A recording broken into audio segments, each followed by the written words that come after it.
Kalimat zikir yang menjadi jodohnya rizki, pasangannya rizki, dikejar oleh rizki. Kalimat zikir ini semua orang Islam sudah bisa melafadzkannya. Hanya saja untuk mengamalkannya ketika mendapatkan kesusahan, ada musibah, ada sesuatu yang menjadikan duka, ini seharusnya dibaca terus-menerus. Tetapi kenyataannya ketika agak susah sedikit, hidupnya misalnya diuji oleh Allah, kemudian dia lupa mengucapkan kalimat zikir ini. Padahal kalimat zikir ini menjadi jodohnya rizki. Kan setiap sesuatu itu ada jodohnya. Setiap sesuatu Allah membuatnya berpasang-pasangan. Sehingga kalimat zikir pun ada pasangannya. Nah, pasangannya rizki itu kalimat zikir yang harus dibaca ketika susah dan sengsara, ketika senang maupun ketika duka. Jadi semuanya ini harus dibaca. Mau dapat rizki, mau rizkinya kurang, mau mendapatkan nikmat atau mendapatkan ujian, ini hendaklah dibaca terus-menerus. Karena memang kalimat zikir ini menjadi jodohnya rizki, menjadi pasangannya rizki.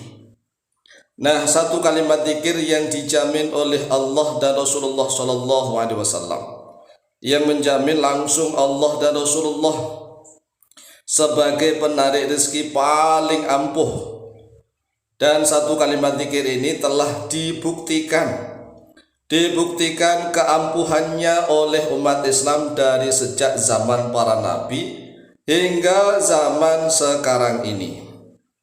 Namun pada zaman sekarang ini semakin sedikit orang Islam yang menyadarinya. Jadi nggak sadar kalau kalimat yang sering dibaca itu menjadi kalimat zikir yang menjadi jodohnya rizki, pasangannya rizki, mampu menarik rizki.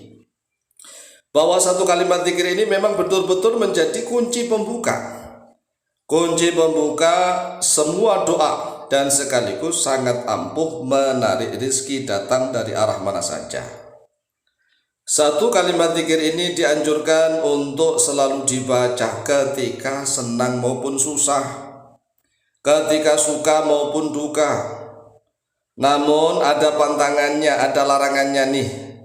Kalimat zikir ini tidak boleh dibaca ketika melihat orang lain tertimpa musibah.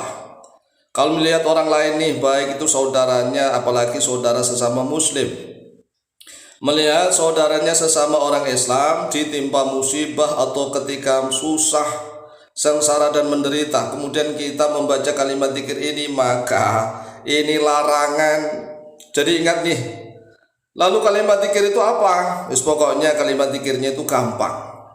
Kalimat zikir ini adalah kalimat pertama kali yang diucapkan oleh Nabi Adam sebagai manusia pertama. Tahu nggak?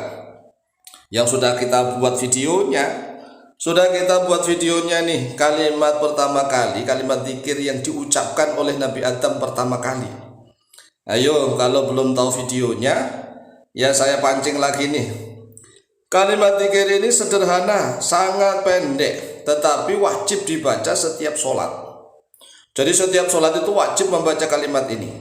Bahkan setiap khutbah Jumat wajib juga membaca satu kalimat ini. Kira-kira kalimat apa? Kalimat pertama kali yang dibaca oleh Nabi Adam, yaitu Nabi Adam ketika diciptakan oleh Allah.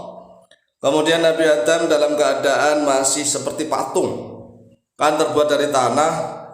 Kemudian Nabi Adam diletakkan di sudut surga, belum ada rohnya. Kemudian setelah ditiupkan roh, nyawa Nabi Adam masuk mulai dari ubun-ubun, turun sampai ke mata, kedua matanya melihat. Kemudian nyawa itu turun lagi ke bawah sampai ke hidung, kemudian melebihi hidung sampai ke mulut, sampai ke dagu, sampai ke leher. Ternyata Nabi Adam bersin. Nabi Adam, yang dilakukan Nabi Adam bersama kali itu bersin, jegris gitu kan, ya bersinlah. Nah, Nabi Adam spontan mendapatkan wahyu dari Allah untuk membaca alhamdulillah. Alhamdulillah ini adalah kalimat zikir yang diucapkan oleh manusia pertama kali, yaitu Nabi Adam alaihi salatu wassalam. Nah, kalau kita pas sholat tidak membaca alhamdulillahirabbil alamin, ya nggak sah sholatnya kan. Dalam mazhab Syafi'i membaca surat Al-Fatihah itu adalah hukumnya fardu wajib. Nah, sedangkan di dalam surat Al-Fatihah itu ayat yang kedua adalah alhamdulillah, alhamdulillahirabbil alamin. Nah, di dalam khutbah juga gitu, setiap khutbah Jumat membaca hamdalah itu adalah rukun khutbah. Ini satu kalimat pendek tetapi sakti luar biasa. Oleh sebab itulah mari disadari, sadar bareng-bareng bahwa satu kalimat zikir yang paling ampuh menarik rezeki yaitu ucapan alhamdulillah. Alhamdulillah hanya saja itu tadi, tatkala manusia itu misalnya baru duka sedikit aja malas baca alhamdulillah. Jadi manusia itu kalau misalnya nih rezekinya agak berkurang sedikit atau mendapatkan kesusahan sedikit lah, baru sedikit nih, nggak usah banyak-banyak, disuruh membaca alhamdulillah itu malesnya luar biasa. Walaupun toh misalnya dia kalau dapatkan nikmat langsung ya alhamdulillah, diberi uang oleh orang sedikit alhamdulillah.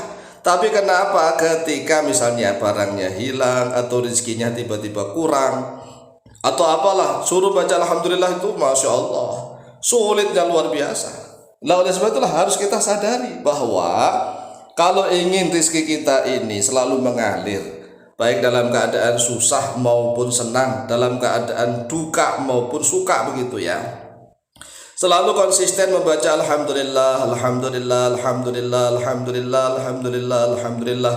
Segala puji hanya milik Allah, segala puji, semua puji itu hanya milik Allah. Nah, kalau segala puji hanya milik Allah, maka kita itu kalau dipuji orang jangan senang. Mengapa? Ya kita kan sudah mengakui bahwa segala puji milik Allah. Nah, kalau kita sudah mengakui bahwa semua puji, segala puji itu milik Allah, tapi kenapa tatkala kita dipuji orang kita senang? Berarti kita seolah-olah merebut segala pujian itu.